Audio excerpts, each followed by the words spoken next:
सुप्रभात बच्चों। मैं हरीश कुमार वर्मा, स्नातकोत्तर शिक्षक हिंदी, केंद्रीय विद्यालय पासीघाट, आप लोगों के समक्ष आज क्षितिज भाग 2 में संकलित कविता सूरदास के पद शीर्षक कविता का आज हम अध्ययन करेंगे। सूरदास जो कि हिंदी साहित्य में भक्ति काल के महान कवि के तौर पर जाने जाते हैं। सूरदास के जो पद है, इसको पढ़ने से पहले हम लोग सूरदास के विषय में संक्षिप्त जानकारी प्राप्त कर लेते हैं। सूरदास का जीवन परिचय आप लोग देख सकते हैं। हिंदी साहित्य में भक्ति काल की सगुण भक्ति शाखा के महान कवि हैं। महाकवि सूरदास जी वात्सल्य रस के सम्राट माने जाते हैं। वात्सल्य रस मतलब जब एक माँ का अपने बच्चे के प्रति, जब किसी बड़े बुजुर्गों का अपने छोटे बच्चों के प्रति जो प्रेम का भाव दर्शाया जाता है, उसके चित्रण में सूरदास सम्राट हैं, राजा हैं। उनके आसपास कोई नहीं भटक पाया है। सूरदास का जन्म 1478 ईस्वी में रूनकता नामक गांव में हुआ था। सूरदास के जन्मांध होने के विषय में मतभेद है। वे आगरा के समीप गौ घाट पर रहते थे। वहीं उनकी भेंट श्री वल्लभाचार्य से हुई और वे उनके शिष्य बन गए। श्री वल्लभाचार्य ने उनको पुष्टि मार्ग में दीक्षित कर कृष्ण लीला के पद गाने का आदेश दिया। सूरदास की मृत्यु गोवर्धन के निकट पारसौली ग्राम में 1583 ईस्वी में हुई। उन्होंने अपने जीवन काल में कई ग्रंथ लिखे, जिनमें सूर सागर, साहित्य लहरी, सूर सारावली आदि शामिल हैं। उनका लिखा सूर सागर जो ग्रंथ है, सबसे ज़्यादा लोकप्रिय माना जाता है। सूर ने वात्सल्य, श्रृंगार और शांत रसों को अपनी रचनाओं में मुख्य रूप से दर्शाया है। ये रस है, वात्सल्य रस, शांत रस। उनके अनुसार अटल भक्ति ही मोक्ष प्राप्ति का एकमात्र साधन है। अगर इस संसार से आपको पार जाना है तो अटल भक्ति करो। और उन्होंने भक्ति को ज्ञान से भी बढ़कर माना है। इसको ध्यान में रखिएगा बच्चों, भक्ति को ज्ञान से बढ़कर के। उन्होंने अपने काव्य में भक्ति भावना, प्रेम, वियोग, श्रृंगार इत्यादि को बड़ी ही सजगता से चित्रित किया है। उन्होंने अपने काव्य के द्वारा कृष्ण भक्ति की परंपरा को शुरू किया। सूर की भाषा बहुत ही सरल और सहज है। तो ये सूरदास के पद का ये पहला अंतरा है जिसे हम लोग पढ़ेंगे। उसके पहले इस पद में का जो प्रसंग है वह क्या है, इसको जान लेते हैं। इसको पढ़ने से पहले ये गोपियाँ और कृष्ण देख सकते हैं और ये उद्धव और गोपियाँ हैं। यह प्रसंग क्या है? क्योंकि भक्ति काल, हिंदी साहित्य में भक्ति काल एक महत्वपूर्ण स्वर्ण काल माना जाता है। उस काल में दो धाराओं के कवि हुए, एक निर्गुण धारा को मानने वाले, एक सगुण धारा को। निर्गुण ईश्वर के उपासक, इस निर्गुण ईश्वर जिसका कोई रंग रूप आकार न हो, ऐसे ईश्वर को मानने वाले कबीर हुए, रैदास हुए आदि संत कवि हुए। और सगुण जिनका रूप रंग आकार हो, जैसे राम और कृष्ण आदि जो ईश्वर के रूप में माने गए, उनको मानने वाले में सूरदास, तुलसीदास जैसे कवि हुए। तो इन दो धाराओं के आपस में लड़ाई चल रही थी और अपने अपने पक्ष को मजबूती से रखने के लिए अब अनेक प्रकार के तर्कों से अपना अपना पक्ष रखा जाता था। इसमें सगुण धारा के कवि सूरदास ने भी किस तरह ज्ञान योग पर भक्ति को ज़्यादा वर्चस्व के रूप में दिखाया है, इसी का जिक्र इस प्रसंग में किया गया है। अर्थात उद्धव जो है कृष्ण के सखा है। जब कृष्ण ब्रज से मथुरा चले जाते हैं तो वहाँ उनकी मुलाकात उद्धव से होती है और उद्धव को ब्रह्म ज्ञान अर्थात ज्ञान पर अपने बहुत घमंड था, अर्थात ये निर्गुण ईश्वर के उपासक थे, अर्थात एक ईश्वर को मानते थे, उनका कोई रंग रूप आकार नहीं था। तो उनको अपने ज्ञान योग पर बहुत घमंड था और उनके इस घमंड को तोड़ने के लिए कृष्ण जी ने उन्हें ब्रज भेजा, गोपियों के पास भेजा और उसी क्रम में उद्धव और गोपियों का जो संवाद सूरदास जी ने इस पद में दिखाया है वो बड़ा ही सहज वक्रोक्तिपूर्ण तरीके से ज्ञान योग पर भक्ति की विजय के रूप में भी दिखाया है। तो इसको हम लोग पढ़ते हैं। उद्धव वहाँ से आए हैं गोपियों के पास गोकुल ब्रज में और उसी का जिक्र पहले पद में किया गया है। तो पहले कविता का हम लोग सस्वर वाचन करेंगे। उद्धव तुम हो अति बड़भागी, अपरस रहत स्नेह तगाते, नाहिन मन अनुरागी। पुरैन पात रहत जल भीतर, तारस देह न दागी। ज्यों जल माह तेल की गागरी, बूंदन ताकौ लागी। प्रीति नदी में पाँव न बोर्यो, दृष्टि न रूप परागी।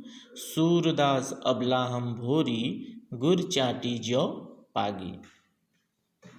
तो इसमें सबसे पहले हम लोग इसके कठिन शब्दों का अर्थ जान लेते हैं। बड़भागी मतलब भाग्यवान, अपरस मतलब अलिप्त या अछूता है, तगा मतलब धागा, पुरैन पात मतलब कमल का पत्ता, रस मतलब जल, दागी मतलब दाग, माह मतलब में, प्रीति नदी मतलब प्रेम की नदी, पाँव मतलब पैर, परागी मतलब मुग्ध होना, भोरी मतलब भोली, गुड़ चाटी ज्यों पागी में गुड़ से चींटी का लिपटना।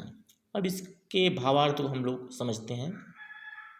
उद्धव तुम हो अति बड़भागी। यहाँ पर गोपियाँ उद्धव से कह रही हैं कि हे उद्धव तुम अति बड़भागी मतलब भाग्यशाली हो, भाग्यवान हो, तुम बड़े ही भाग्यवान हो। क्यों? क्योंकि अपरस रहत स्नेह तगाते। अपरस मतलब अलिप्त हो, अछूते हो, स्नेह मतलब प्रेम से, के तगा मतलब धागे, तय मतलब से।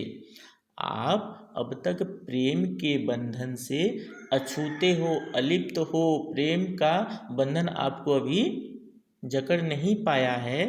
नाहिन मन अनुरागी, अनुरागी मतलब प्रेम, नाहिन मतलब नहीं, मन में तुम्हारे कोई अनुराग है, किसी के प्रति कोई आसक्ति है, प्रेम है। तो इसलिए हे उद्धव तुम बड़े भाग्यशाली हो कि तुम अब तक प्रेम के बंधन से अछूते हो, अब तक उसके टच में नहीं हो। अछूता मतलब टच उसको बोलते हैं, टच मतलब अछूता, टच मतलब भी छूना, उसके टच में न होना अछूता मतलब बोला जाता है। तो इसको ध्यान में रखें। तो अब तक आप प्रेम के बंधन से अछूते हो और न ही आपके मन में कोई अनुराग ही उत्पन्न हो पाया है। अर्थात गोपियाँ उद्धव पर व्यंग्य कर रही हैं कि तुम अब तक कुछ भी नहीं जानते। जिसने प्रेम का पाठ नहीं पढ़ा उसको कुछ भी नहीं मालूम है। लेकिन किस तरह गोपियाँ उद्धव पर व्यंग्य कर रही हैं कि तुम बहुत बड़े भाग्यशाली हो कि तुम अब तक प्रेम के पाठ को नहीं पढ़े हो। और कबीर ने भी इस बात को इंगित किया है, बहुत सारे कवियों ने, कि प्रेम का बंधन प्रेम का पाठ जिसने पढ़ लिया वह ज्ञानी हो गया। फिर आगे कह रही हैं और उदाहरण दे रही हैं। अब देखिए, पुरैन पात रहत जल भीतर, तारस देह न दागी। जिस तरह पुरैन पात मतलब देखिए यहाँ पर देख सकते हैं कमल का पत्ता। जो कमल का पत्ता है वह तो जल के भीतर रहता है, लेकिन उसके शरीर को न दागी। वह जो जल है वह उसको शरीर को दाग नहीं लगा पाता, अर्थात उसको छू नहीं पाता। उसी तरह तुम्हारी स्थिति है हे उद्धव, आपकी भी स्थिति उस कमल के पत्ते के समान है जो कृष्ण रूपी जल के पास रहने पर, कृष्ण रूपी जो प्रेम रूपी जल है उनके पास, उसके पास रहने पर भी आपने उनको समझ नहीं पाया, अर्थात आपके ऊपर उनका कोई प्रभाव नहीं पड़ा। वैसी स्थिति आपकी है। और तो और ज्यों जलमाह तेल की गागरी बूंद न ताको लागी। और आपकी स्थिति वैसी है जैसे, ज्यों मतलब जैसे, जल, माह मतलब में, तेल की गागरी, तेल की जो गगरी होती है उसको डुबो दिया जाए तो बूंद न ताको लागी, लेकिन उस पर कोई भी बूंद ठहर नहीं पाती है। तो वैसी ही स्थिति आपकी है। आप भी उस कृष्ण रूपी जल के पास रहने पर भी प्रेम रूपी वह जो जल है उसका आपने पान नहीं किया, कृष्ण के पास रहते हुए भी। तो आपकी स्थिति भी वही है, तेल की गगरी के समान है, जिस पर कोई प्रेम रूपी जल ठहर नहीं पाया। प्रीति नदी में पाँव न बोर्यो, आपने प्रेम रूपी नदी में पाँव नहीं रखा, दृष्टि न रूप परागी। और आपकी जो दृष्टि है, आपके जो न रूप परागी, किसी दूसरे रूप पर, किसी रूप सौंदर्य पर मुग्ध नहीं हुई, इसलिए आप बहुत भाग्यशाली हैं।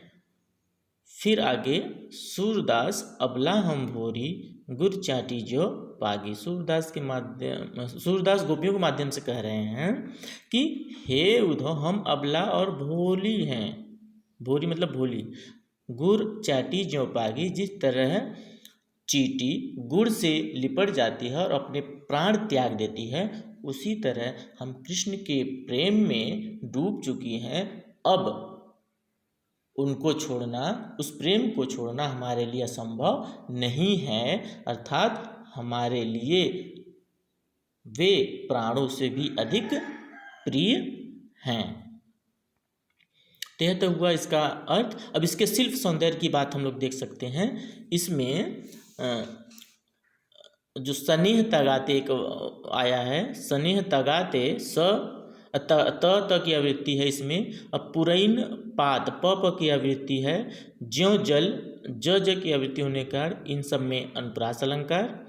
और गुड़ चाटी जो पागी, चूँकि इसमें उसकी तुलना की गई है, जिस तरह गुड़ से चींटियाँ लिपटी हुई होती हैं और अपने प्राण त्याग देते, उसी तरह हम भी कृष्ण के प्रेम में डूबी हुई हैं, उनके लिए अपने प्राण न्यौछावर करने के लिए तैयार, उनके लिए अपने प्राण की भी कोई कीमत नहीं है। तो ये तुलना की गई है, तो यहाँ उपमा अलंकार होगा। और अपरस रहत स्नेह तगाते नाहिन मन अनुरागी में भी आप लोग देख सकते हैं, प्रीति नदी में पाँव न बोर, प्रेम रूपी नदी में पाँव न बोरी, इसमें रूपक अलंकार। और अपरस रथ स्नेह तगाते नाइन मन अनुरागी में भी आप देख सकते हैं। और फिर ज्यों जलमा तेल की गागरी बूंद न ताको लागी, उदाहरण दिया जा रहा है, जिस तरह तेल की गागरी जल में पड़ने पर उस पर कोई प्रभाव नहीं पड़ता, उसे तुम्हारे मन पर भी प्रेम रूपी जल का कोई प्रभाव नहीं पड़ रहा है, इसमें उदाहरण अलंकार देख सकते हैं। और जहाँ तक उसमें रस भाषा की बात है तो ब्रज भाषा का माधुर्य दिखाई पड़ता है और माधुर्य गुण है। और देखा जाए तो कृष्ण भक्ति काव्य वक्रोक्ति का बड़ा ही सुंदर रूप दिखाई पड़ता है। तो आज के लिए बस इतना ही। आगे दूसरे पद का भावार्थ स्पष्ट किया जाएगा। धन्यवाद एवं शुभ दिवस।